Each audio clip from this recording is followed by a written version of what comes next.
Litchfield School Board. Tonight we'll be reviewing our proposed budget. We've invited the Budget Committee to join us for tonight. I'll call the meeting to order and start with the Pledge of Allegiance. I pledge allegiance to the flag of the United States of America and to the republic for which it stands, one nation, under God, indivisible, with liberty and justice for all. Thank you. Dr. Jetty, are there any revisions to the agenda? There are not. All right. Then with that, we will move right into the requested budget presentations. I say again, the requested budget presentations. presentation, perfect. Yep. So let me just start off with a couple of general comments based on session number 1. And really, I wanted to spend a few minutes just asking the principals who were asked questions last time and were asked to get some information to report back to the board on those. So it may be best if we see who has an answer that they want to share as a follow-up, and they can come up to the podium and make that presentation, or they can make it right from their seat with the mic. Do you want me to start? Sure, Bill. Okay. That'd be great. So from the high school. So, got a question last week about earbuds with the World Language Department. Both of those teachers responded that they've given out probably a handful this year, first quarter already. So you translate that over the course of a year, 10 a quarter maybe. You're talking about 40 sets of earbuds. Many of the students have their own, but they also forget them, or they leave them in the car, or some of those other things. So it's $70 for a pack of 50. So as a way of explanation. A question was asked about family and consumer science, and just in terms of how much labs they're doing. So Foods 1 has done 4 labs so far. Foods 2 has done 5 labs. And the new teacher is currently working on the same pace/schedule that Lynn Nagy was doing previously. So I'm not quite sure what's been expended to this point, but she has been doing the food labs with the students. We had a question asked about musical instruments, and our current music teacher is out with the National Guard doing her obligations for a week. So she hasn't been here to tell me in terms of what the actual inventory is of school-owned a piece of equipment. My hope is that when she comes back, she and Carolyn can get together and make sure that we get a clear number in terms of what we have. We do know that last year we spent $1,385 on repairs, just repairs to the equipment. So we requested $2,400 last year. We didn't do as much as we would normally do. You can take a look at that and be sure to scrutinize it a bit. We're in a different year. We're going to have more opportunities to play musical instruments, sometimes take on more damage.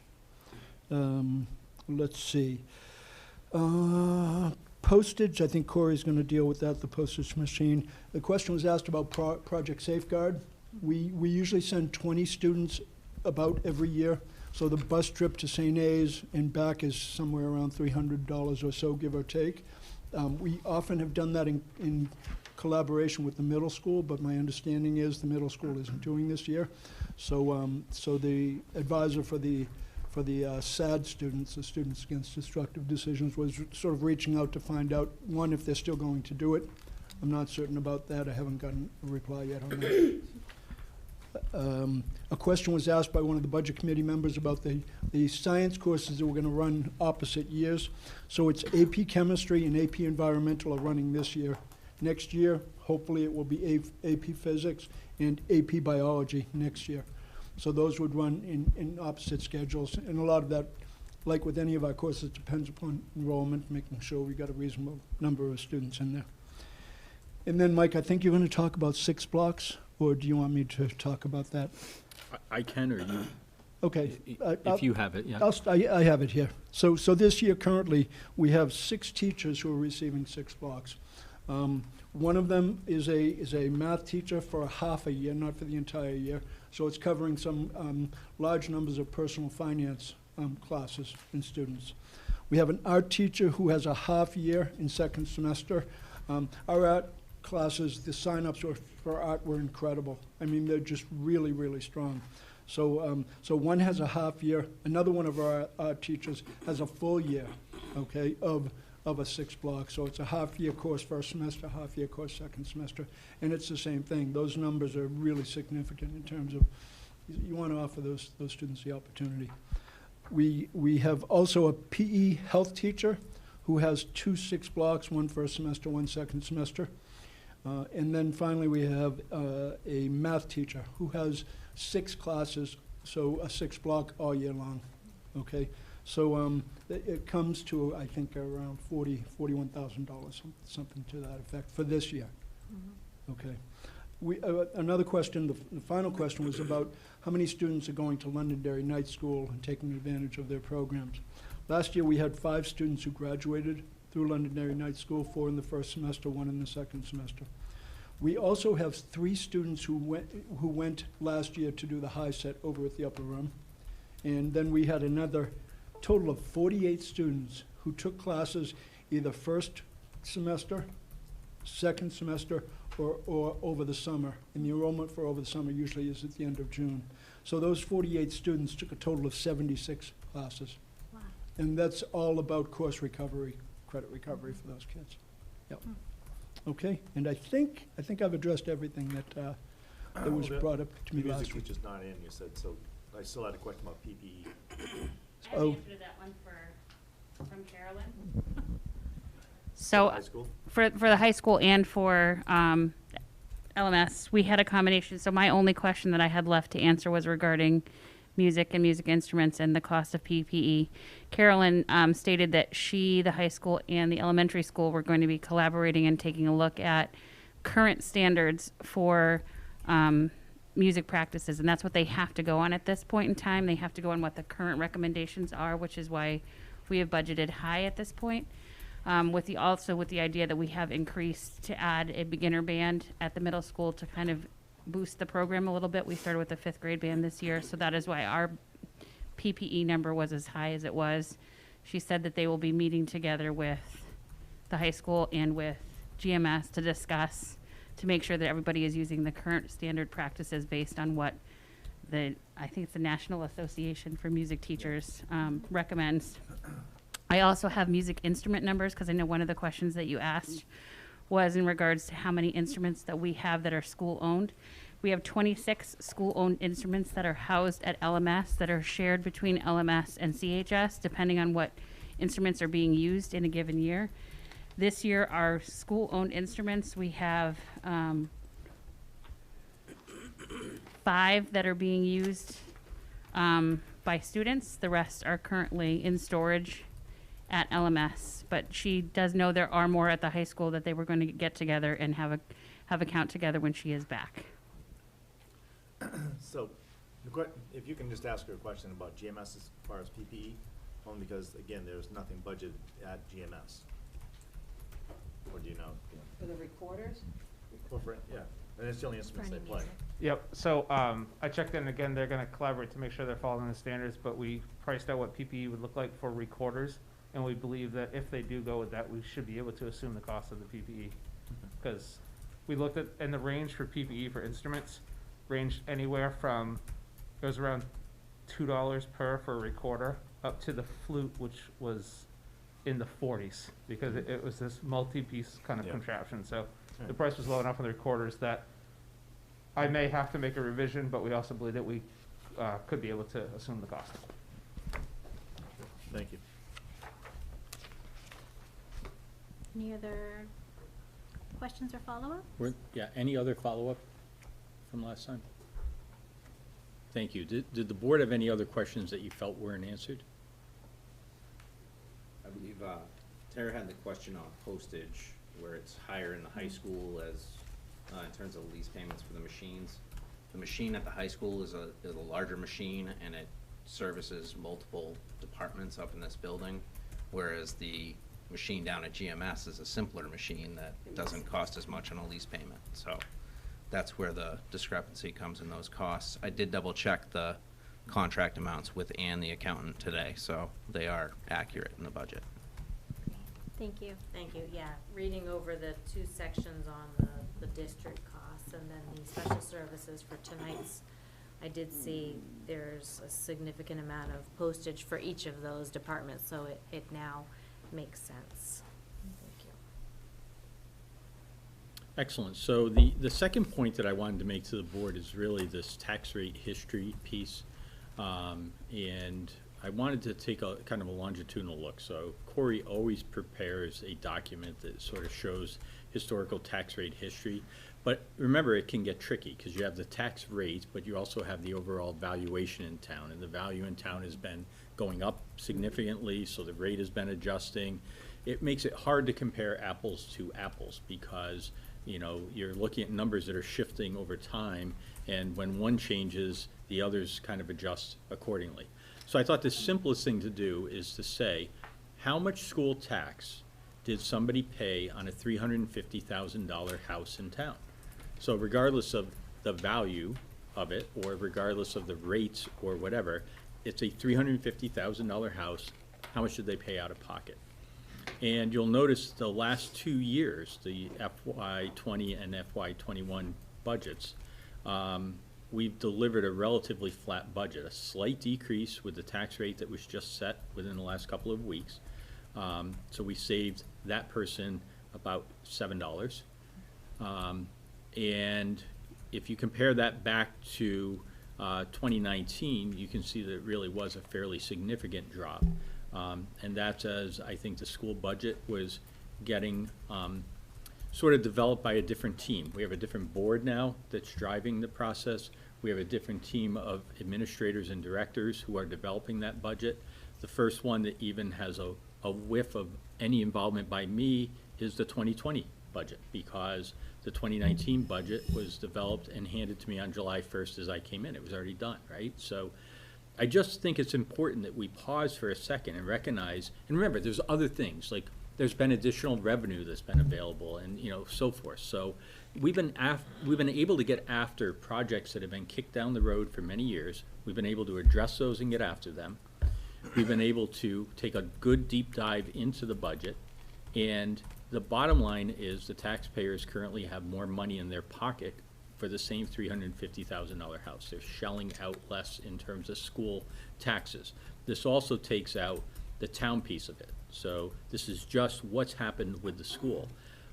You can see that that $350,000 house is paying less than they paid back in 2015. So when you look at it over time, it did go up, but then it's come back down again. And a variety of factors go into that. But the bottom line is, I think this tells a story of responsible stewardship of the tax dollars.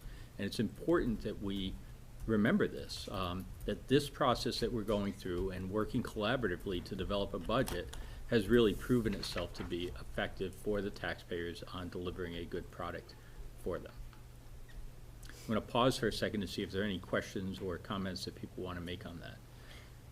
I'm just curious how these numbers came about, because it's actually shocking to me to see that. So this is not, is it the tax rate only that is deriving these numbers, or are you taking into account like the number of homes in Litchfield? Like if there's a growth in homes, that would spread out the tax amount.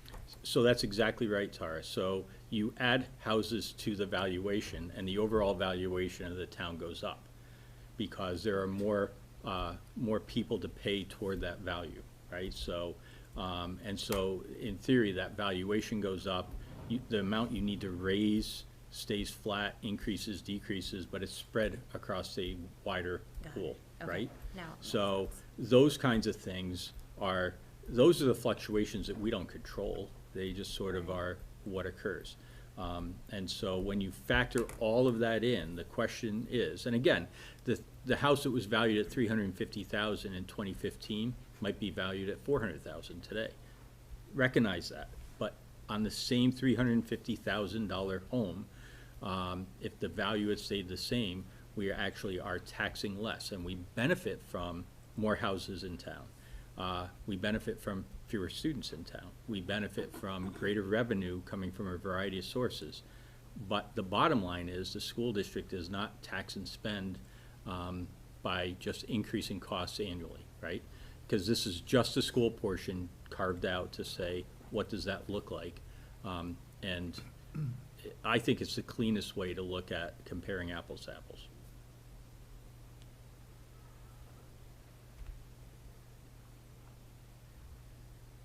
All right? Anything else?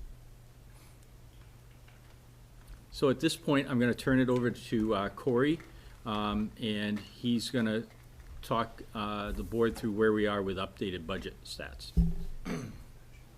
So based on the activity that took place the other night, which was a net $1,300 decrease, our gross appropriation is down in total $12,300, and the general fund is down $528.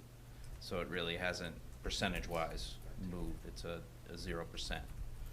You'd have to go out several spaces to find a number. And food service remained the same. And based on that, we'll go into the buildings and grounds budget. Dave was unable to join us tonight. He is out on vacation and unable to be here. So in total, operationally, there's a reduction of 2.5%, about $33,000. A big chunk of this was the electrical charges at here at the high school, because we're now out of that Smart Start program. That was kind of like our performance, purchase performance program to upgrade the lighting here, which the upgrade in lighting is now obsolete. That's why we're going through another lighting audit here at the high school. And year to year, Dave is really responsible about tracking his budget and, you know, trying to keep things and focus on the maintenance, where Mike had mentioned that we've gotten after a lot of things through fund balance. We've been able to focus on maintaining the things that we have fixed. So that's really what this budget is conscious of. So if you'd like to go through. Sure, thank you. Anything I can answer, I did work with Dave to do it. There may be a few things that I have to go back to him to. Okay, thank you. All right, so we'll look at, it's labeled as buildings and grounds in our budgets. So page 1, page 2. I just had a question about the $20,000 difference. Let's see, 430. Can you explain that decrease? Or help me understand that decrease? 430? Yeah. In the high General school? repairs, district-wide. District-wide on page 2. District-wide. Oh, district-wide, is two. that on page 1? 2. Page 2. Page 2. 2620. That's going to be based on prior year encumbrance that's in here. I believe that in the front of your books, you should have a reconciliation of the accounts that show where those prior year encumbrances hit and make those variances like that. I can tell you that is district-wide exterior lighting conversion that we carried over from last year. Okay. Okay. Thank you. Yep. I mean, I don't object to a $20,000 decrease by any means, but I just wanted to know why. It's technically the way the budget system works is when we carry funds over from one budget fiscal year to the next, Right. we have to note it within the budget. This report picks that up. Okay. And that's why this year I provided a reconciliation of which accounts that's gonna hit, because you will see those Thank you. fluctuations. It's a story worth telling again. So we budgeted $20,000 to do the exterior lighting at Campbell and I think the middle school. And basically with grant money, 85% of that 20,000 is going to be covered by Unitil. It'll be much brighter outside. Eversource. Eversource. By Eversource, Yeah. I'm sorry, by Eversource. It'll be much brighter outside with the new lighting that gets installed, way more energy efficient. Even the $3,500 we're gonna actually pay will pay for itself in about 6 months' time. So, you know, yes, we did this carryover, but when push comes to shove, it's really a very cost-effective program, enough that we've now gone to the other schools and said, what can we do at the middle school? Because it makes sense, it's dollars and cents. Great, thank you. Page 3. Page 4. I had a question, under LMS, account 430, repairs and maintenance. There's just 2 lines for 8th grade. Oh, now I see the difference. Okay, boys and girls partitions. There we go. So we're doing, the other thing, okay, so that one I've answered, just by looking at it again. The other question I had was the 5th grade boys bathroom partitions. There's a separate 5th grade boys bathroom? There's, And an 8th grade boys bathroom? yes, there's In the middle three, school? I believe there's 3 gang bathrooms in the middle school. So one is down just past the gym on the left. That would be considered the 5th grade one, because that's where they would come in from the portables and Oh, go to I'm that thinking one. so this is not the locker room, this is No. the actual, okay, bathroom, okay, got And it. we carry that from year to year because Oh, the they get partitions damaged. that you go in, okay, now I get it, okay. Stall doors, Yeah. partitions. yep. Okay, I see, thank you. Corey, I had a question on, at the top of page 4, 624 fuel oil. Mhm. It says it's adjusted based on the review of 3-year actuals. This is for GMS, I'm guessing, yeah. Is that an adequate number, given the increase in fuel costs? I feel that with the work that we've done at LMS and up here, especially between, at LMS, where it's Yeah. gonna get more efficient down there, that the amount budgeted between LMS and GMS will be sufficient to cover. To cover GMS? And we did up the number of gallons that we've requested in the contract. It's usually 40, I think we did 54,000 this year. So it should be able to lock in that price and maintain the price. Last year, they didn't hold the price after 40,000 gallons. So we still have a fuel oil cost for LMS? Yeah. Which you think will be lower because of all the things we've done. Because of the windows we've done, I think Mhm. that's gonna be a big Okay. improvement in terms of heating. And they're still working to get everything working the way Did it's you supposed use to. last year as an actual, because both of those buildings were closed a lot? Right, that was kind of the other Yeah. half of my question was, Like, how can we use a 3-year actual if GMS and LMS were closed? Are you just averaging 19 and 20? Yeah, pretty much. Okay. Well, and keep in mind that if the building project at LMS goes as planned, the fuel oil cost next year will be 0, because the fuel tank will come out, and that $45,000 will be available toward the lease payment that we hope the voters will support us on. So, and, you know, if you watch the news this weekend, they're saying fuel oil could be up 50%, propane up 60%. So it's that kind of spiking that we're trying to get a handle on Right. with the project we're proposing. So, but hopefully we'll get ourselves out of the oil storage business and consumption business, because it's not a stable business to be in. right. All right, thank you. Anything else on page 4 or 5? Page 6? 7? 8? 9? 10? And 11.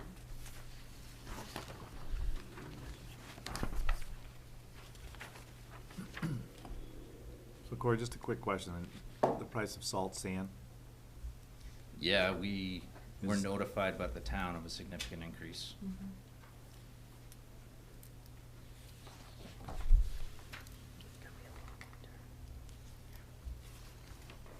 Was your question about the increase? I'm just wondering how much the town went up. A lot. Yeah, that's based on, we received an email from Troy Yeah. regarding that increase, and they were taking a big hit. We had to reflect it on this side, because It's a huge increase. that Is that uses- because of delivery that they can't get, or? Supply, probably. Yeah, we heard it on the town side too. Yep. That's according to it. All right, thank you, Corey. You're not done with me yet. What? We got Oh, yeah. business? Business. So that did go up, my budget went up significantly, $7,800, and that's the annual licensing for Time Clock Plus, which is our punch-in system. We haven't budgeted for it in the past, as we should have, so this year I'm reflecting it, because I've been scrambling the past 2 years to find it. Where is Let's that, see, Corey? I see 20, I see about 2,000. 446. Page one. 446. Oh, Oh, I see. Yeah, Oh, so the there it total is. increase is 4,500, Oh, but okay. that increase drives it. 45. mm. All right, any questions for Corey on page 1? or page 2. No. All right. And then transportation, just applying the 3% annual increase. Are we gonna be seeing any savings for combining CHS and LMS? So from what Sean Prendable at First Student has told us, is that any credit that we get based on fuel savings, he's applying to the smaller runs, such as athletics, so he's taking them directly off the bills this year. Is that That's correct accurate, right? understanding? Yeah. So the, Is he showing you any savings as of yet, or? so the total I'd have to go time, back to some invoices.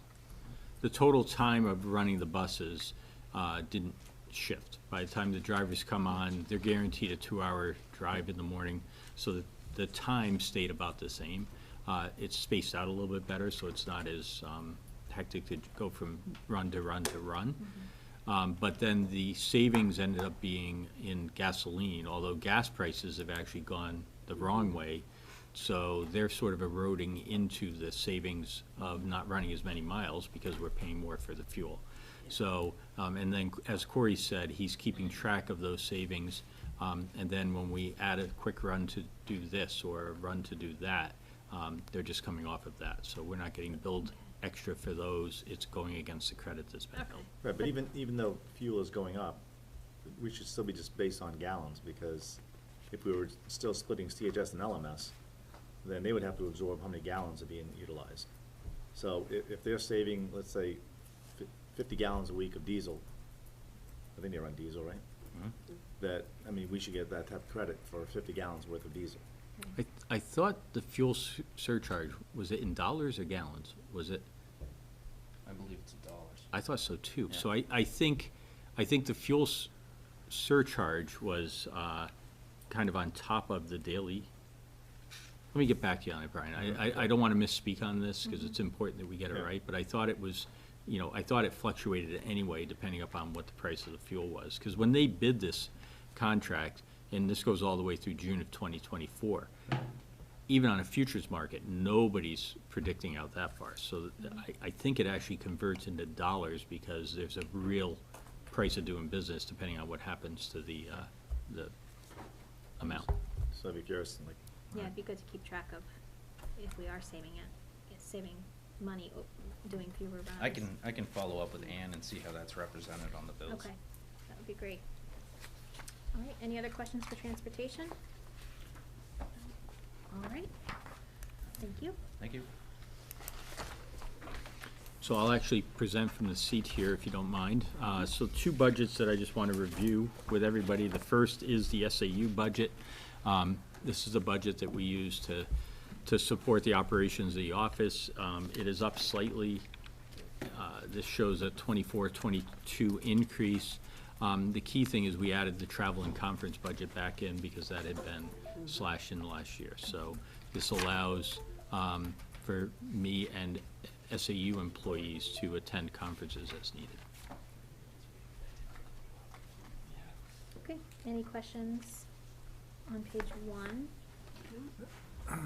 Yeah, one thing that might be helpful for the budget committee, so you know they're just sitting and chewing on the bit to like just cut, again, as far as, Travel? travel, you know, for seminars and that, if, you could probably give a little bit of background to like what generally is presented in some of these. You know, so they have a little bit of an understanding that it's not just, you know, you're not just going in to get party favors and, you know, have dinner. You know, I was thinking about that, when we met a couple days ago, that, I think Dan mentioned that one's back in, and he described, like, sometimes it's a national one, but they try to keep local, and it just gives some background as far as, like, what generally takes place. Yeah, and before Dan starts, let me respond to what is actually this increase, and then I think each principal should chime in, or director. So the superintendent conference is a statewide conference each year. I tend not to go to it. I don't find great value for it, to be honest. And so I tend to be a little bit more picky about what does Litchfield need, and is there a specific conference that will deliver that for me? So frankly, if that's something that I don't use, I would rather not use it than just go, right? So, so that's the reality of kind of where I sit with it and my philosophy about those. I'm much more about regional meetings and smaller local things where there's a focus and you can attend that conference, but more of a day conference, if you would, right? So that's my own personal philosophy. But Dan? So the benefit I find to the national conferences are kind of threefold. One, they usually come with a very large expo hall, which gives you kind of person-to-person interaction with cutting-edge products, philosophies, everything that's out there, and you get some time there. The second thing that I find is that oftentimes these conferences are so large that they will tend to have 3 or 4 kind of what they call learning tracks. And so I would go to a conference that would align with school or district goals. So for instance, if we set a goal next year that had to do with social emotional learning and student wellness, and I could find one that had that track, then throughout a 2 or 3 days, there are probably 40 to 60 offerings of small sessions that you can go to and either learn from experts or learn from other schools throughout the nation that have instituted effective programs and effective practices to address those. So that's what I'm looking for when I look at a national conference. Does it kind of align with what we're doing at the school? The third benefit, and I love the state of New Hampshire, but the best that we're going to get is, for a local conference would be, and I'll say a name of someone who's big in education, Marzano. And so we may get a conference of someone who has worked with or can speak to or can show you how to implement a Marzano strategy. At these national conferences, he's probably there. And so you can actually hear from him, you know. So, for instance, we do the Charlotte Danielson teacher evaluation model. I've been to a national conference where I could actually sit in on an hour-and-a-half seminar with Charlotte Danielson, as opposed to someone who's come to New Hampshire who's an expert who can show you how to do it. So those are kind of the 3 major benefits that I see to the national conference format. It's not an every year thing, and if there's not one, you know, I'm not going to spend it, but I'd like to have that money every year so that when the conferences come out, they usually tend to tell you a year before, and they tend to be in the springtime, and they say, so next year, and then it develops. And to have that opportunity that if there is that conference that aligns with our goals and has those opportunities that I think could benefit from, that Litchfield or GMS could benefit from, then that's an opportunity that I want to go to, as opposed to I just need to go somewhere every year. That's not the motivation behind it. So that's just for me. I don't know if Bill or Jen want to speak to. And to Dan's point, I've seen before where like NHASCD will bring a top-notch national speaker in, and you know that's a $200 a day conference. Well, you can take that same money and say this is how we want to spend it, but you have to have the money in there. Zero doesn't get you even to the local guy, right? So it's that kind of thinking that we just want to strategically be able to make sure that we're getting our people trained in. Yeah, I was just going to speak to exactly what Dan was saying, which is, you know, the national conventions provide national exposure, all sorts of really great stuff to see. But I also have become sort of more locked into what's available regionally. And there are some things that are particular to Campbell High School, college and career readiness, great workshops on that are coming up. Things with respect to, you know, you're just programming with respect to UAPs and those, you have to have a little bit of flexibility to be able to do both. And I love going to the nationals, but I think we've got some really good stuff happening here in New England that we can take advantage of too, so. I was going to say, that's just personally, the last national convention I went to was when I was in Boston. So, you know, sometimes they come as well. And I just echo what Dan and Bill both said, agree with what you're saying. In addition to, I think there are a lot of webinars and conferences that are presented online. That is a new venue for us to be able to explore and get some of those famous national presenters, but there also sometimes is a cost associated with those, so it's important to have that budgeted for.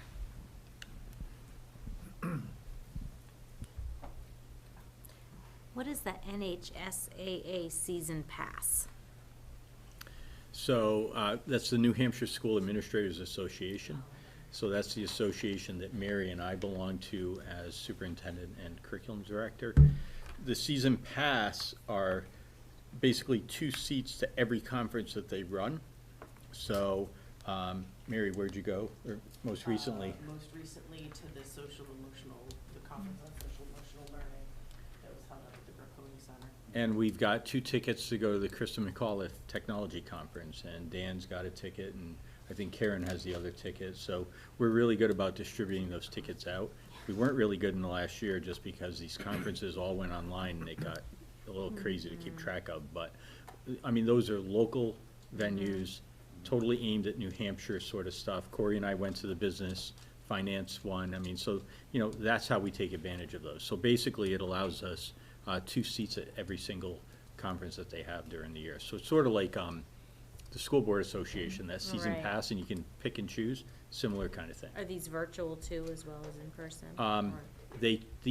Well, last year was a mess. Yeah. They're back to in-person, which really is the key part of that, to gather in Yeah. person. All right. Any other questions on page 1 or 2? All right. So the next budget for you is the school board budget. And you can see there's an increase of $4,400. And really that comes underneath the 331 audit services. So the audit for the school district is performed under the auspices of the school board. And because of the large amount of federal funds that we've received, we have added the federal compliance audit in, and that is going to cost $5,000. So that is sort of the piece that is driving this up. To be clear, it is not school board salaries. Those have stayed the same forever, I believe. Nope. This is about the business of getting the school district's work done. I had a question about 330 legal services. Hopefully, we won't be negotiating 2 contracts next year. Would we anticipate a reduction in that line? So We are not. we left it steady. You're right. It's doing negotiations is costly. And although this year, just the structure of the way it worked out, it'll be less expensive than a typical negotiation year. But, you know, it ebbs and flows from year to year in terms of what the legal expenses are. So our recommendation is to leave it steady and not try to gauge, because, you know, a grievance and an arbitration hearing can get very expensive very quickly. So we just feel leaving it steady is the right course. And you can see that in FY19, so we're asking for 60,000, but we spent 67 in FY19, and we spent 64.5 in 2020. Yeah. So it's not like we're way over budgeted either. Right. Okay. Any other questions for school board budget? No. All right. So next, I'm going to invite Mary up to the podium, and she'll walk you through the curriculum and PD budget. Good evening. So overall, the curriculum budget is down a little over 1%. There are a few main drivers with that. Our textbook line is up about 11,000, and that really is because we are piloting a math program this year, which we will need to contract for next year. We are also at the end of our ELA contract for grades K through 8, which means we will need to take action on that for next year. We are looking, those numbers are based on quotes as of right now for either our current programs or programs that we are currently piloting. So there is an uptick in that. The other main driver is software. We've seen an increase with Project Lead the Way over the last couple of years. That has been a pretty significant increase. my numbers are always based off of whether or not we are running all of the courses. So if we do not run all the courses specifically at Campbell, then there is a little fluctuation with that. But if we run everything, the number currently for this year was 9,250, and they tend to up their prices January 1. So I tried to build a little bit of a buffer because we've gotten caught in that a couple times. With software as well, one of the big things that has come out of the pandemic in a good sense is that we have explored a lot more technology and tools to help our teachers be able to engage students. There are 3 things under there: Edpuzzle, Screencastify, and Gizmos are ones that have been significantly incorporated into instruction. And it was fine. First couple of years they were free. They're not anymore, and all of them are running roughly $3,000 per license for the year for the district. And they are things, Gizmos we use 5 through 12, but the other 2 programs we use across the district. So those are the 2 big drivers up. In terms of decreases, we did significantly decrease the budget for conferences and workshops, as well as contracted services. And part of the idea behind that is we really have started with the PD committee to try and tap into our resources in-house. We have experts across this district, so I feel not needing that money to be able to bring in other experts to support our work that we're doing at this point. We also have grant funding that does help offset that so that we won't be short on needing, if there are PD needs, we have the budget there to be able to do that for the district. And that's pretty much it. That's good to hear. Yeah. We can utilize existing people in the district. We've definitely done a lot more of that this year with our, when we ran the Live to Learn, all of our tech sessions were run by staff, as well as the March PD Day last year, we did a lot with staff-run sessions. So we've really been trying to tap into that.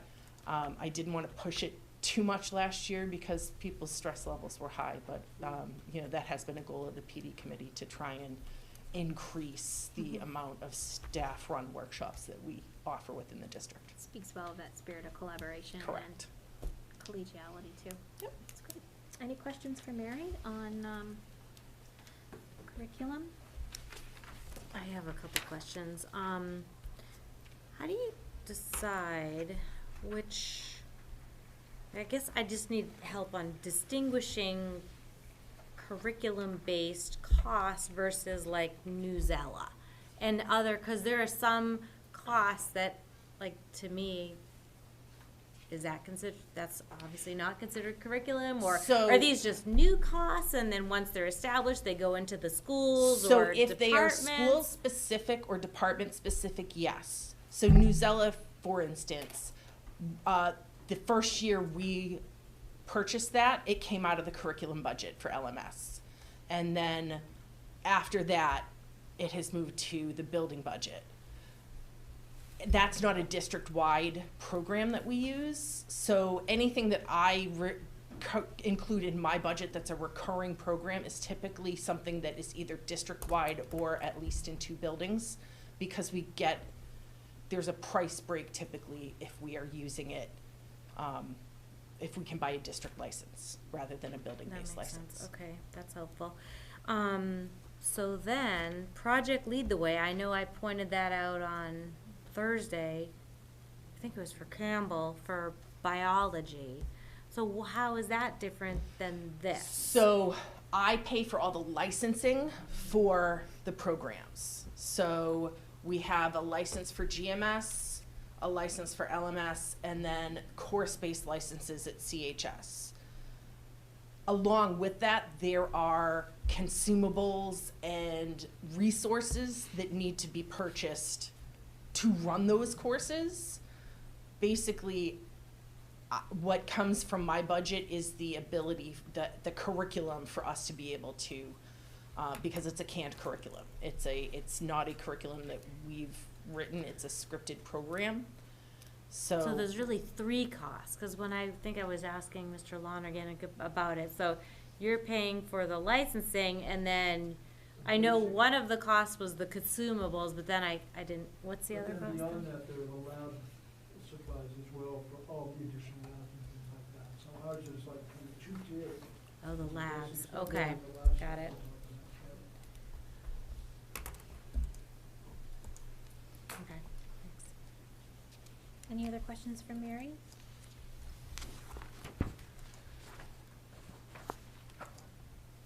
No? All right, thank you, Mary. Thank you. Next, I'm going to invite Jason Pelletier, our IT director, to come to the podium and walk through the technology budget with you. Thanks for having me. So for the main drivers for my budget, or for the technology budget, is one-to-one. So just to remember, we're full one-to-one grades 1 through 12. The GMS Chromebooks, they're new. We got some grant funding and everything like that. So there's going to be a few years until we need to replace those. But still keep in mind, there's still a budget factor that has to do with those. But in our budget that we're presenting, there's the middle school replacement and the high school replacement.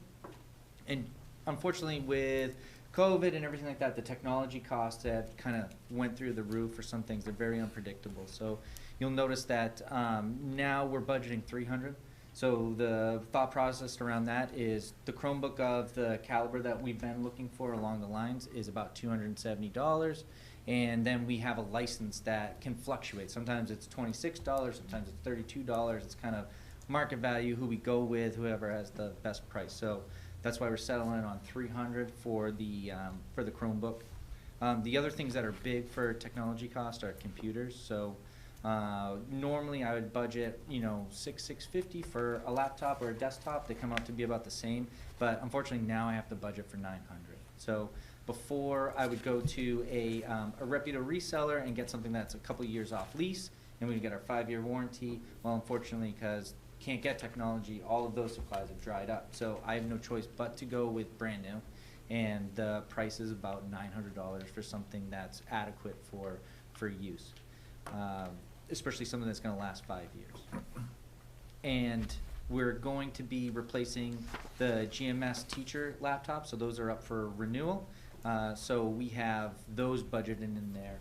So that's a big budget factor as well. The other thing too that's been an add, we have over 90 classrooms in the school district, and every single one of those classrooms have or should have interactive technology in there for the students and for the teachers. So think about that. So 90 panels or projectors or whatever, that's a lot. So I was doing 2 a year at each school. That's not really a lot. So I changed that to 4 each school, so 12 district-wide. So that gives us to about 7.5 years. But if things get replaced, we have a repair line in there. So we're really looking around that 7-year mark where we're going to replace that technology. So that's a new add in there. So the other thing too is there's a real large item in our budget that had to do with the House Bill 1612 and the security audits and software that we have to do. So it was really expensive, and I was looking for other solutions, so I found something that was significantly less, and then also adding just an added feature to our antivirus, so we were able to decrease that value and that significantly as well. But other than that, any questions you guys have? Thank you. Any questions for Jason on page 1? So Jason, this year we purchased Chromebooks for 1st grade, 5th grade, freshmen. It was almost all of GMS. Part of that was like half year last year, like around April, where we got a significant amount, but correct. So, and I understand it's gonna rotate like every 5th grader, every freshman, and I thought it was gonna be 1st graders too, so we stay on cycle. So what's gonna happen with GMS? So with GMS right now, that's kind of the tricky piece a few years down the road. So we're going to have to phase out or find a way to make that budget replacement make sense. It was a grant, we had to get everything in, so everything's kind of new. But we also know that we can't replace a whole school in 2 years, right? So there'll be some things that are gonna expire for their updates. There's gonna be things that are gonna be, either they're gonna break and whatnot, we'll have to consolidate. But it's gonna be that. There's always uses that we can use for those Chromebooks down the road, but Right. we'll have to figure out the best way to use that. So is GMS gonna be like almost on its own rotation? Like maybe for first grade, then the following year? Yeah, and it might be a few grades. Maybe we do first or second, whatever kind of makes sense once we get to that level. Because the right now, especially at GMS, since a lot of them don't get taken home unless Right. there's an event, those conditions of those should be better. So maybe we'll get 5 years instead of 4, and then we might go and consolidate a lot of the bad ones and be like, all right, that's gonna be first grade, and we'll shuffle them. Whatever makes kind of sense at the time. All right. Page 1, page 2, 3, 4, 5.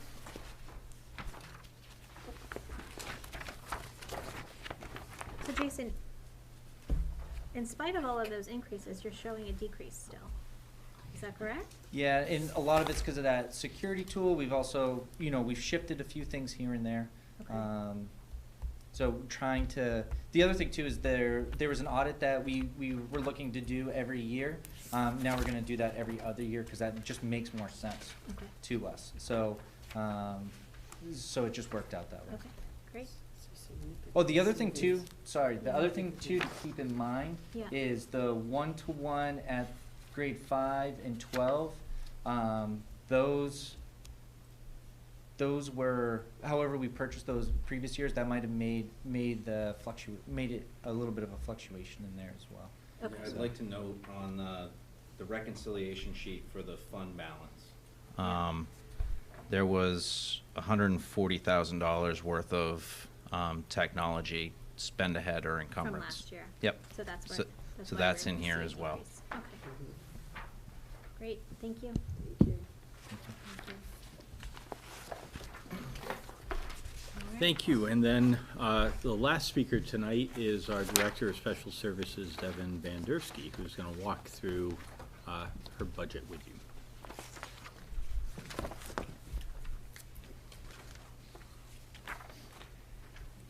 All right, so I'm the Director of Special Services, as many of you know. Our department oversees special education, 504, homeless, homeschool, court-involved, foster care, English language learners. So in the budget, you see some expenditures for a couple of those different departments.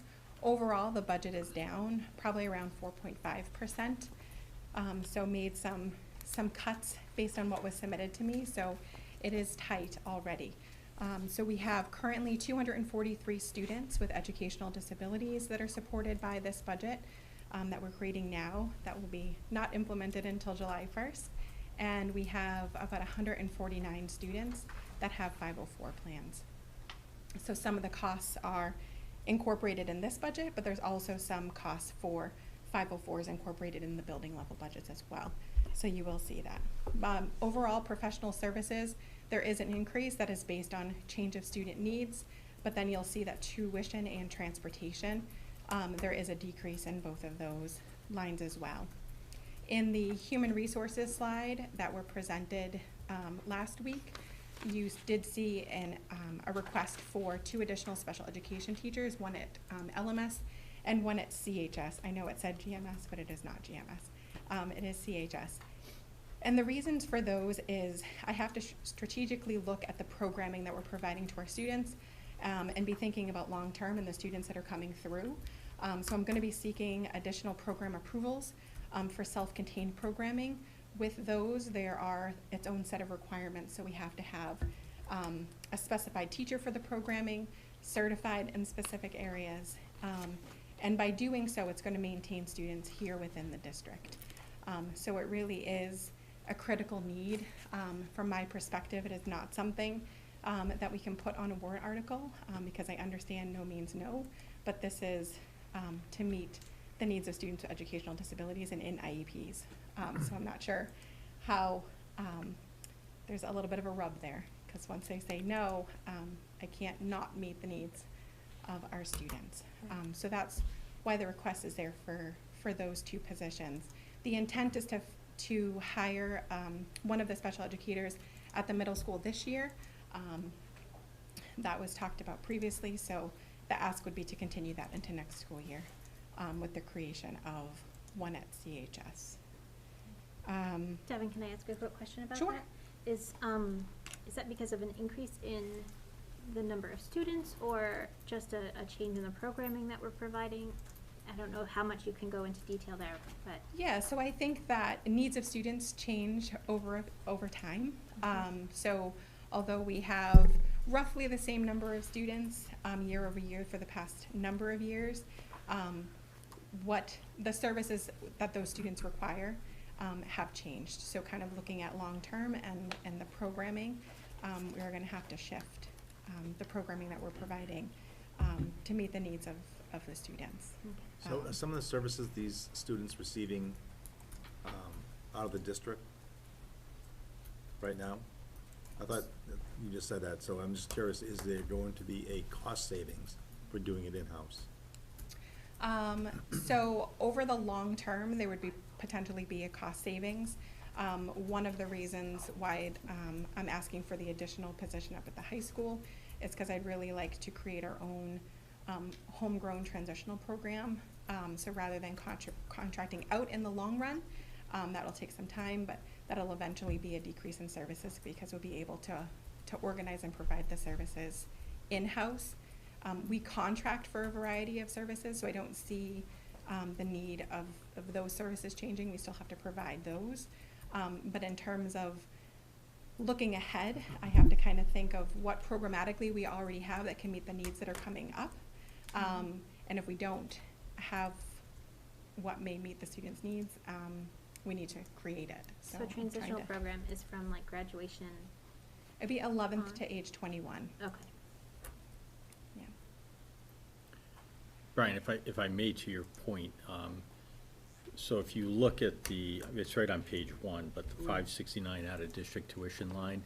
So there's one school that's listed there that had a 20% increase this year. So since we developed the budget, they noticed the cost of sending a student here is going up 20% for next year.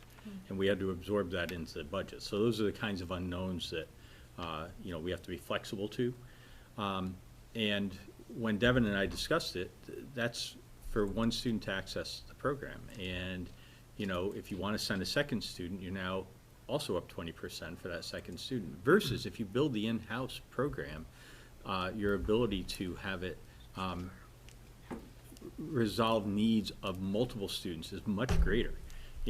Finding somewhere to go is very limited in terms of what it can offer. Building it in-house is way more eye-opening and able to accommodate a variety of students. So I think that's the kind of smart budgeting and programmatic stuff that Devin's engaged in order to work with the team to best meet student needs in-house whenever we can. Well, that's what I'm asking. So there is a cost savings that, rather than sending a student somewhere, they're gonna be in-house. I would call it cost avoidance, and the reason I'm splitting hairs on it is because they're not out yet, right? So we're not necessarily, once somebody is at an out-of-district placement and the staff there gets to know the student and the family gets comfortable with it, having that student transition back isn't always the easiest thing. The key thing is to say, we can accommodate you internally and do it more cost effectively. So it ends up if you being had this cost position- if you had the avoidance. position today, you could say, no, you can stay in-house because we have what we need to do it in-house. So it's a proactive measure. Yeah. Proactive, and with the relationship building that Devin does daily with families, that's another way that we're able to sort of work to make sure that we can keep the cost contained. And at some point it could, oftentimes there are districts that will reach out and they're looking for, do you have an in-district program for this? So I think that's something to keep in mind too, because we might have programming that can meet the needs of a student coming from another district, which then creates revenue for our district as well. So you mentioned you were looking, this is a long-term strategy, but the need is now. I have an That's immediate need now correct. so that's why we're filling one of the positions. It'll continue into next year, and then, the other one would be in place for next school year. And this is all driven by IEPs. I just want to state that it's, it's not a would like to have, we have to meet those needs for those students. By law. By law. Absolutely. So we Yeah. can, create this programming, or I can look for other districts that have programs, or, special education schools. So either way, there's a cost. I think this is, not only the most fiscally responsible decision, but I also think that there's something to be said for having students be able to stay within their community, and with their peers. Great. All right, thank you. Did you have anything else for us before we dive in? All right. Page 1. 2. I just had a question. What is the wheelchair swing with 2 bays? I only envision that going into a pool for some reason. So on page 3, Yes, sorry, page 3, equipment additional okay. account.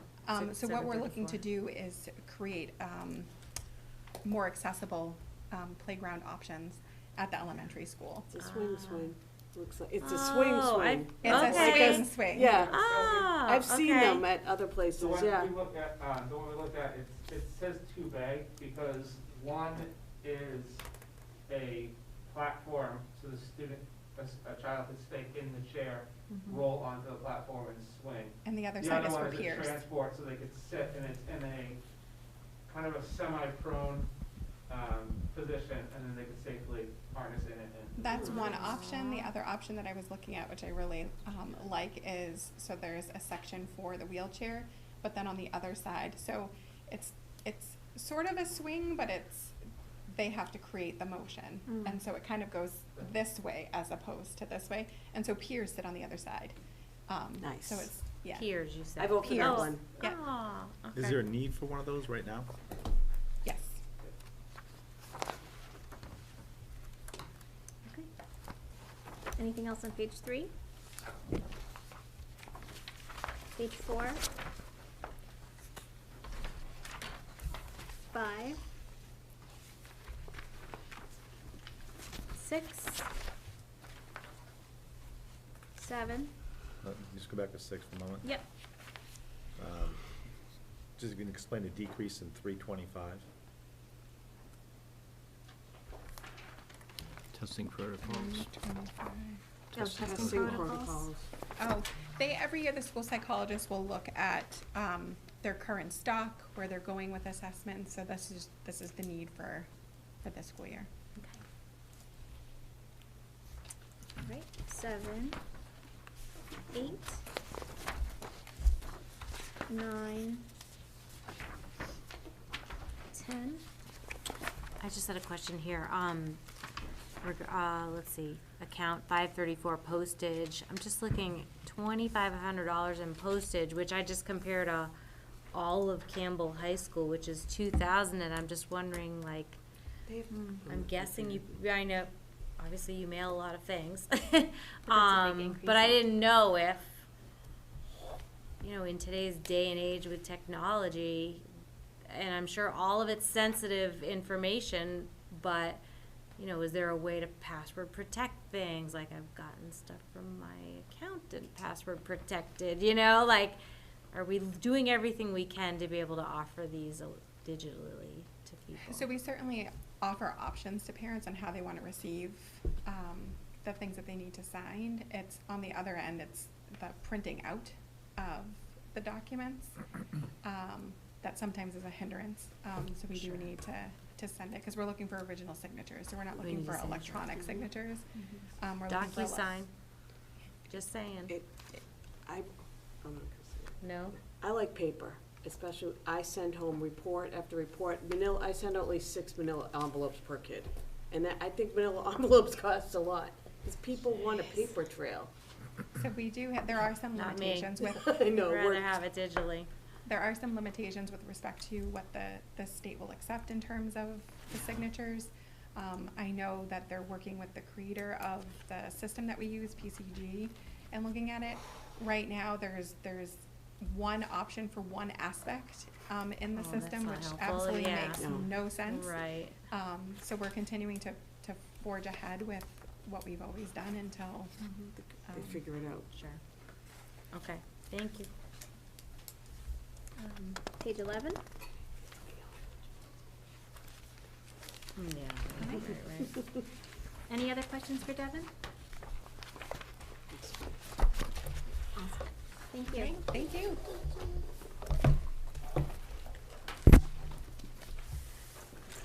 That actually brings us to the end of our presentations.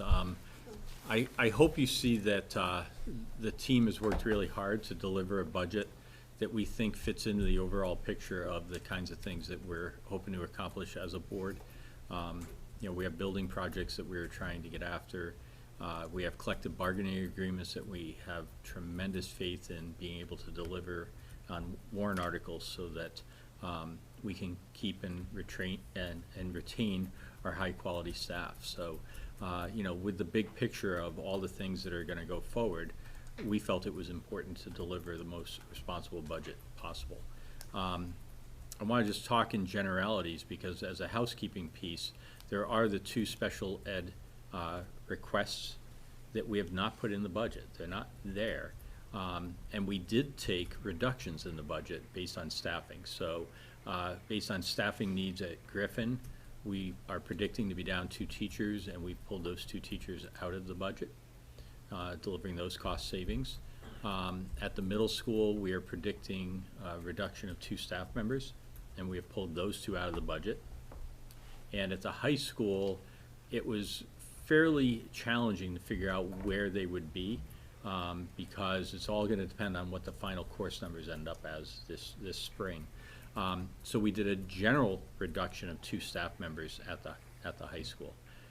So 6 positions have been removed from the budget in order to deliver what you are looking at.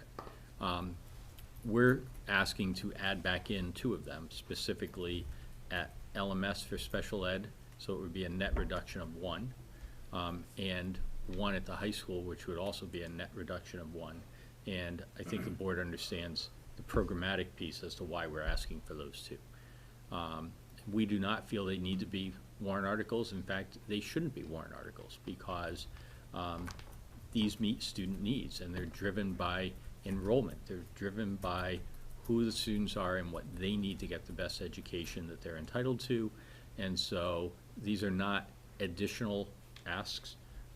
They're just enrollment shifts, and historically the board has been able to make those adds. But we do want the board to consider adding those 2 back in, which would then change the bottom line. Did I explain all that correctly? Okay.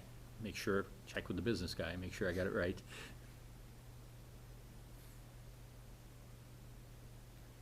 Okay, I'll make a motion to add the LMS special education teacher and the CHA special education teacher both at $89,167 back into the budget. A second. Discussion?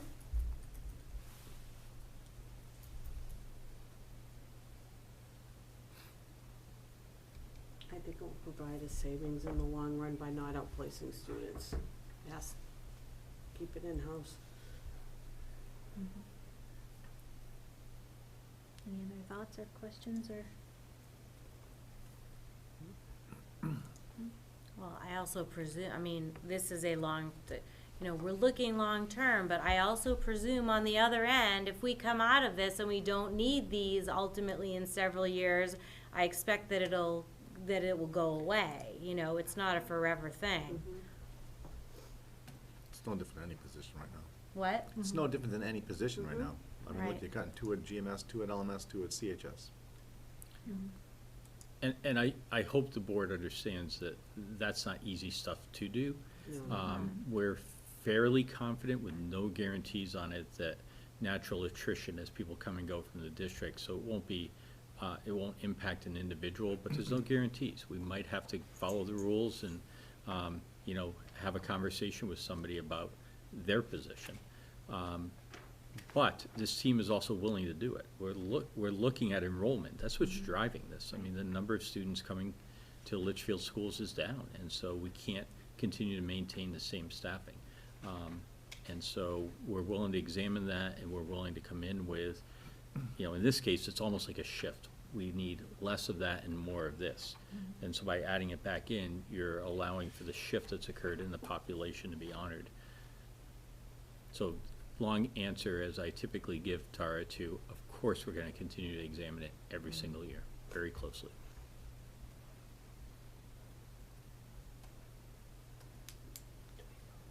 Yeah, I'm still thinking, I'm trying to formulate a question.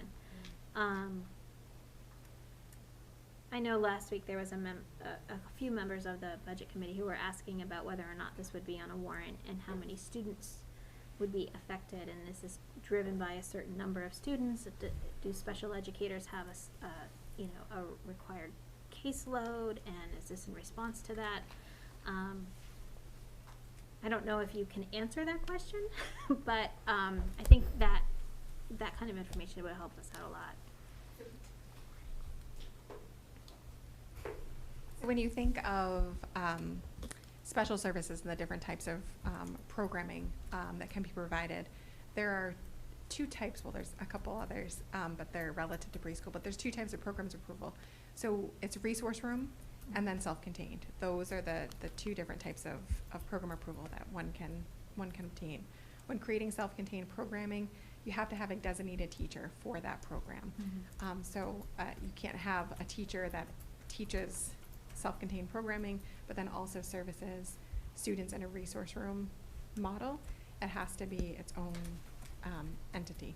For self-contained programming, you can't have more than 12 students within the program.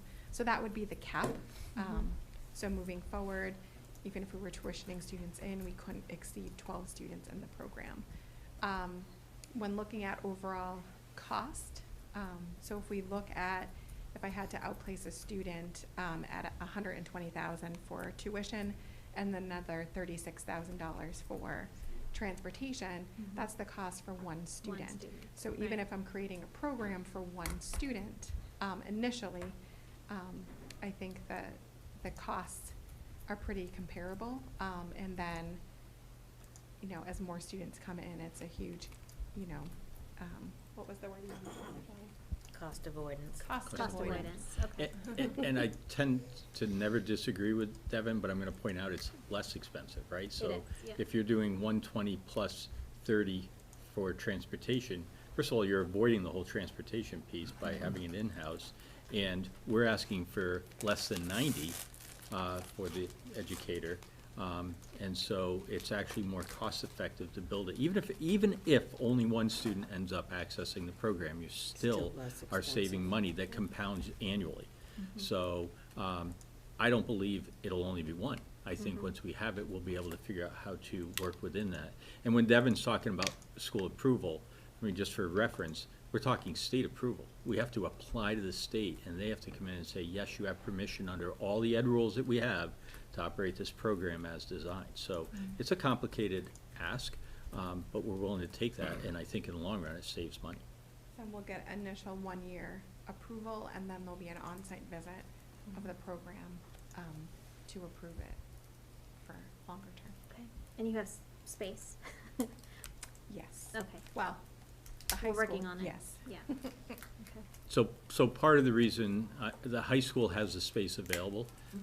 The middle school, keep in mind with the renovation project that we'll be bringing forward, that involves really renovating the locker rooms, which is badly used space. Nobody's utilizing the showers and the locker rooms the way they were designed in the 80s.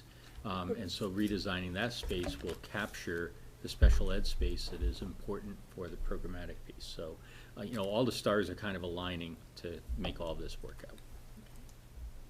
Any other questions? No? We have a motion in a second. All right, all in favor of adding an additional special education teacher at LMS and CHS, say aye. Aye. Opposed? Abstain? 500. One final housekeeping piece that I didn't put on here, and so let me just talk about where do we go from here. So although, I don't know if you're done voting, maybe before I open my mouth, I should make sure that you've sort of finalized the budget and that's Right. that's what's gonna go forward. And I wanna talk about two housekeeping pieces in terms of communication and also default budget work. All right, so let me ask then, are there any other proposed changes to any of the budget sections that we've already reviewed? I've got food services, CHS, LMS, GMS, HR, salaries and benefits, facilities, business, transportation, SAU, school board curriculum, technology, and special services. Nope. All right, I guess we're done voting. Okay, so at this point, Corey's kept a really careful track of all this. We'll run it all through. We'll calculate exactly where we are with a bottom line. Remember, he started tonight by saying we were at 0. We just added 2 positions back in, so it's going to bring it up slightly, but it's not going to be a major increase over the budget. Still under 1%. Still under 1% is what I'm getting from the side here, so that's a plus. So, so I want to thank the board for this whole process that we've gone through. I think has been very helpful, and I think we're delivering a responsible budget that will fit into the bigger picture of what we're trying to do. I want to just talk for a second about the default budget. So remember, the statutory authority for setting the default budget is with the board. It's your decision on what that default budget should be. Our initial look at it is taking last year's budget and just keeping it status quo. And so I want the board to ponder, how do you want to actually bring that forward? We have a little bit of time to calculate that default. But for example, the positions that are cut, so 6 out, 2 back in, so it's a net loss of 4. We did not take those in the default. We left those in because our feeling was that's the budget that we currently have. But the board has to really kind of ponder, what is it that you want to deliver in terms of the default. So as it currently stands, it's like the budget would be here and the default budget would be higher because those positions would be included. And so think about it. When we bring the numbers forward at a future board meeting, that default piece is something that you kind of have to settle on. Where exactly do you want that to be, and what is the what's the choice? So think about warrant article 1, which is the warrant for the budget that we're bringing forward, but it also has that default line in, and what is it you want to see in there? Because right now, the proposed budget will be less than the default. And I think the board has an ability to close the gap a little bit. I don't know that you're going to have them be the same, or I don't know that the default budget could be less than what we're proposing, because we're proposing based upon a different set of parameters. So, Corey, did I explain that well enough, and do you have anything to add to the default discussion? No, I mean, basically, it's how we're going to handle the positions that were reduced. If you want those, it's at board discretion. We can reduce the default budget by those amounts. And we may want to wait. The process that we're following now, this will tomorrow be finalized and then turned over to the budget committee. Their first meeting on our budget is not until November the 18th. So they have an opportunity to take their bite at the apple, if you would. Remember that ultimately it's their budget number that gets brought forward. So it's the board's default that gets presented. It's the budget committee's budget that gets presented.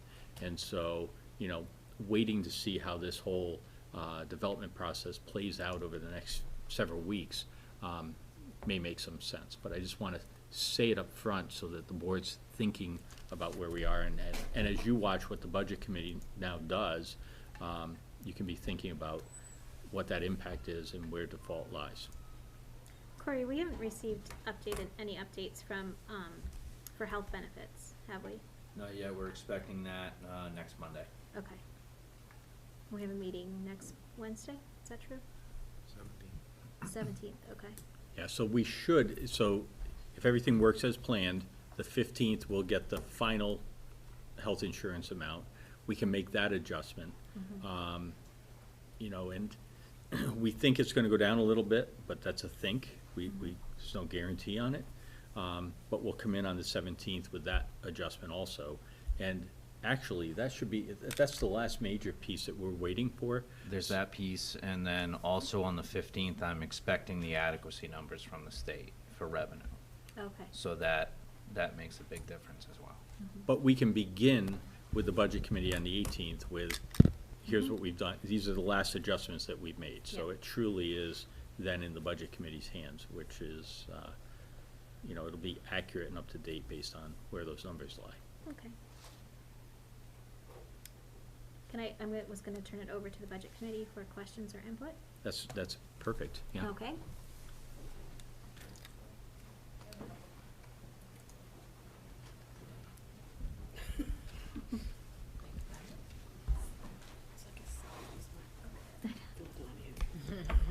I just had two questions.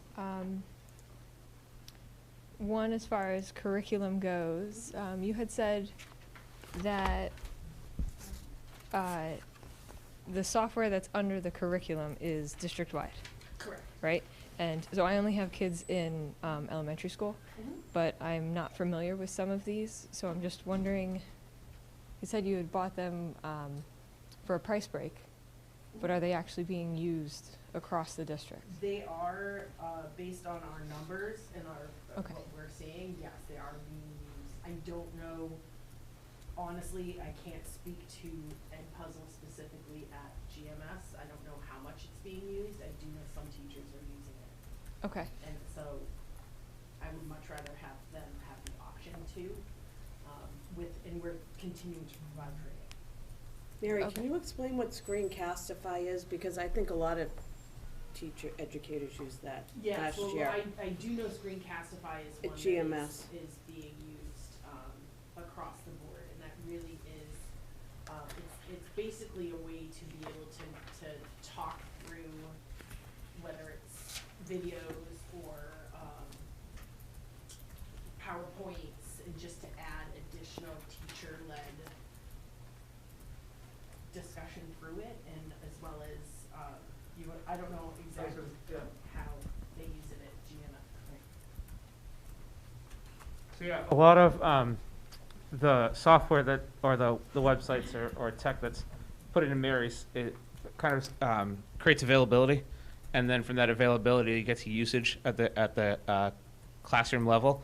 I could somewhat kind of track to see how it's used, but I can't tell you specifically to Screencastify. Screencastify has actually been one of the focuses of Karen Desjardins, our tech integrator.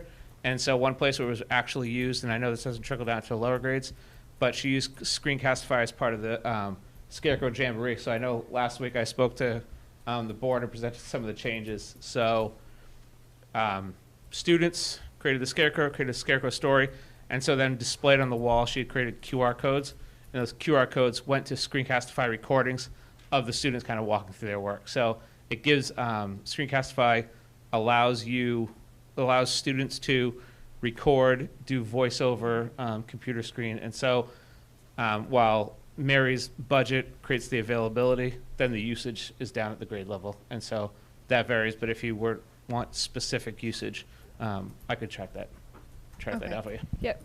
Yeah, because if you're saying like I think you said Ed Puzzle, I guess that's part of Screencastify. You know, if we're paying $3,000 for only 3 teachers to use it, is That there I anything? can tell you, the reason that we continue, I monitor the usage on those 3 in particular because they're fairly new to us. This is only our second year using them. Okay. And there has been an increase in the usage across the district.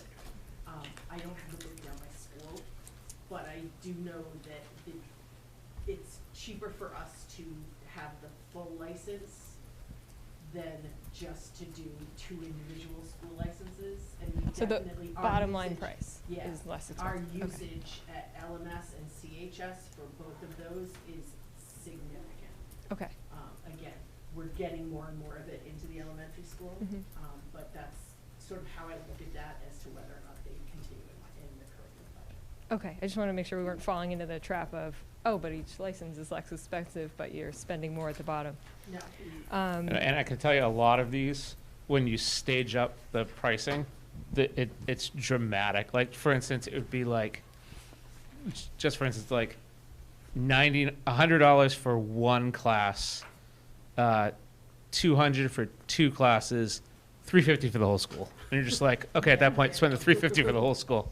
Okay. That is a significant, and that same thing when we're talking textbooks and stuff, trying to get multi-year contracts, because the difference is like night and day. It's like 1 year for 15,000, 3 years for 30. It's, you know, so I really do try very hard to make sure that I'm bringing in a fiscally responsible budget, but also looking long-term with some of these things as well. Okay, thank you. You're welcome.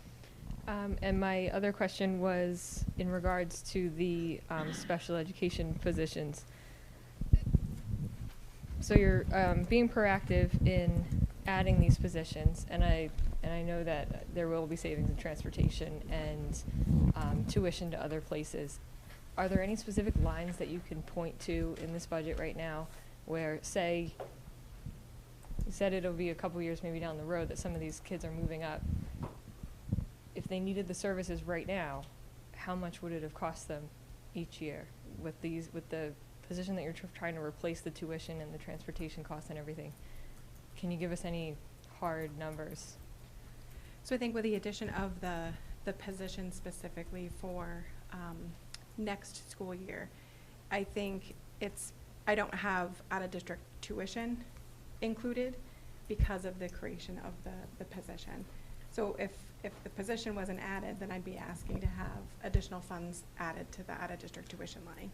So that's what I'm wondering. Yeah. What are those? What would have you asked for to add to those tuition lines? Because I understand that for some of the smaller high school classes, we bus kids to Alvern and Pinkerton. And the argument is it's less expensive to do that than it is to hold those classes here ourselves. So I just want to see to make sure, can we really point to those numbers? Sure. So the tuition rates for special education programs, they differ greatly. So there's some that cost $60,000 for a year, and there's some that are about $120,000 a year, and those are day placements. If a student needed a residential placement, you're looking at $200,000 to $250,000 for one student. So by creating our own programming, we're preventing the additional costs of out-of-district tuition to send those students to other programs. So in that respect, it's more fiscally responsible to have our own programs here than sending students out.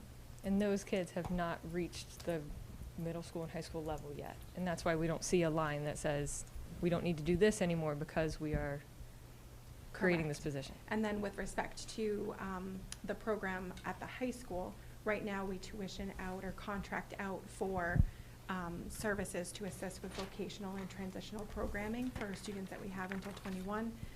And so that can be anywhere from $60,000 to $100,000 that we're spending on those.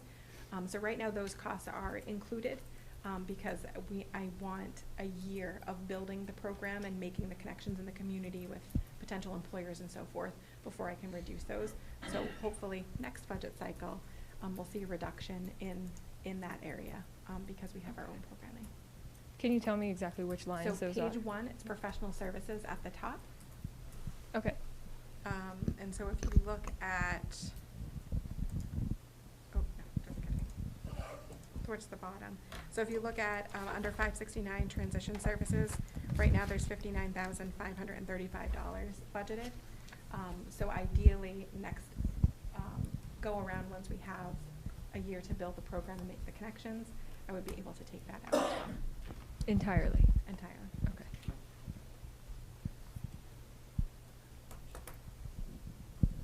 And then do you have a specific transportation cost then that would also be able to come out? Let me look real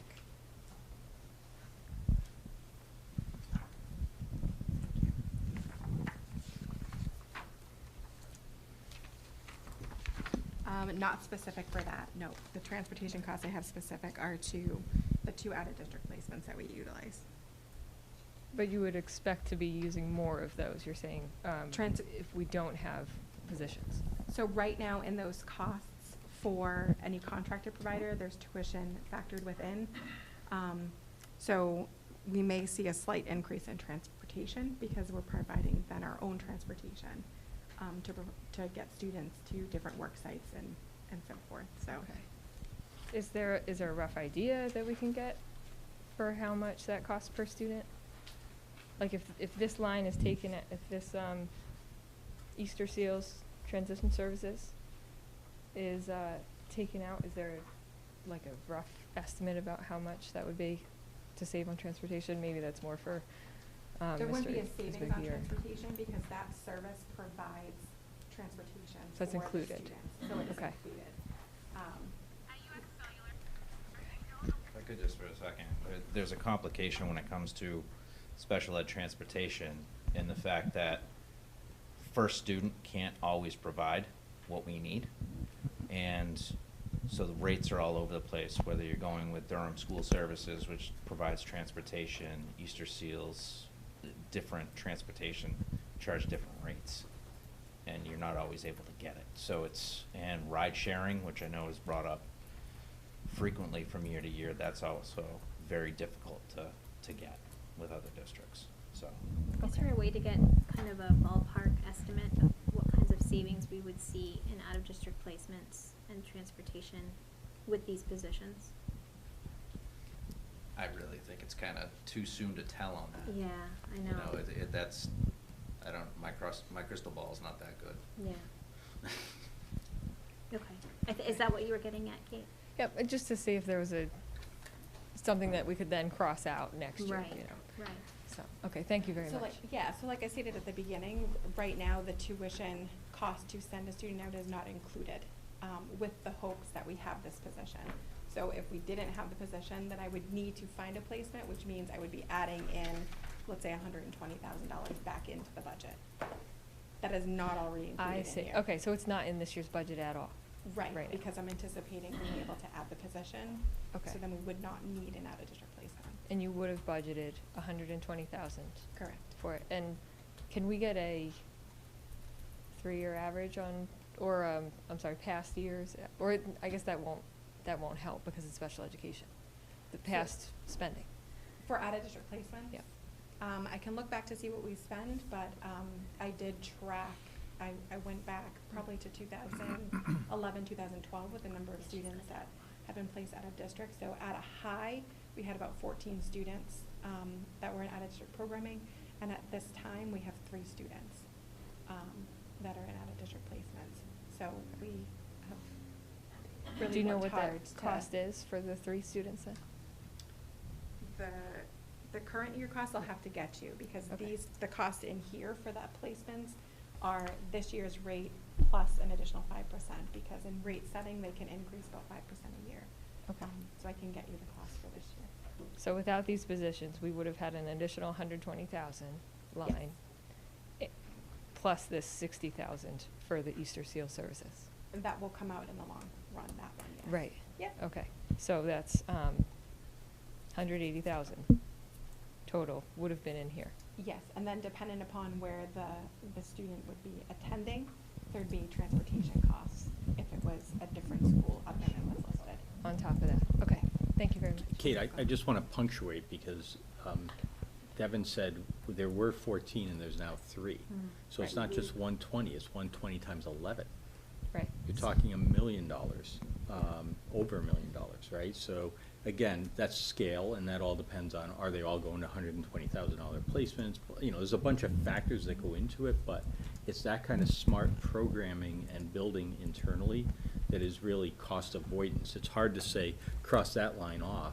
We're just avoiding adding a line in because we're building it separately. So that's really important to keep track of going forward, that we might not always be able to point to an actual savings, but there's always a theoretical savings. And you know, if we do nothing and we're just outsourcing, it's $1 million. So it's pretty significant, the work that's being done. And Devin, under sometimes she under-punctuates the hard work she does in order to deliver that. So I want to punctuate it and make sure you know. Great. So bare minimum would be 180,000, which is what the two positions are costing. Okay. Easy. Thank you. I just had a comment and then one question. My comment, which may not be popular here in a couple of weeks, is I do believe you all made the right decision tonight in adding those positions back in. I don't see those as warrant articles. You're not adding FTE. You're actually subtracting total FTE in this budget. You're not adding new programs. You're actually supporting programs and supporting existing kids. So just from a philosophical standpoint, you know, I made this argument last year when we were talking about the digital learning coaches. You know, you're not adding FTE. And I know there's philosophical disagreements on the budget committee about that and what that past warrant article actually states and the intent of it. But I applaud you in that decision tonight because I do think that was the right thing from my own purview. I did have a question for Jason on the technology side. Under equipment replacement, there was a line item there to replace aging smart boards and projectors at about, it looked like you're replacing 4 at about $2,500 each. Do most of the classrooms, are they still using the projector smartboard combo, or are there more flat screen TVs and leveraging some of the existing technologies that could be some cost savings there? Sure. So most of the classrooms have either old smart boards, like really, really old smart boards, or the Epson interactive projectors. But these panels, so this setup right here that we have, this is about $2,500 bucks. The Epson interactive projectors that we went for, that we used to get, are now $2,200, but we also have to get a whiteboard, and those whiteboards are going for $500 to $900, and they're not mobile. So these have been very popular, and they also give the teacher a lot more freedom in the classroom to move around, and the kids can get up there and they're portable themselves as well. Exactly. Yep. Okay. Thank you. They've made a huge difference at the elementary level, where the elementary classroom was handcuffed to the installation. You know, like wherever that was on the wall, and just being able to have them fluid. We had one classroom literally flip around, you know, like turn around so they're actually facing the way that you're like, wow, that kind of makes sense. Now I can walk to the room and I'm not looking at the back of all the students. They're actually kind of looking at me. So having that on wheels has been huge.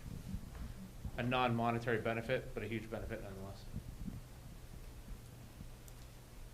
Anything else from budget committee or anybody else in the community? All right. So at this time, I'll make a motion to go into non-public session. I'll second, unless we have anything else. Okay. So thank you all for watching and attending and filling us in on your presentations. It looks like we have a really tight budget, in a good way.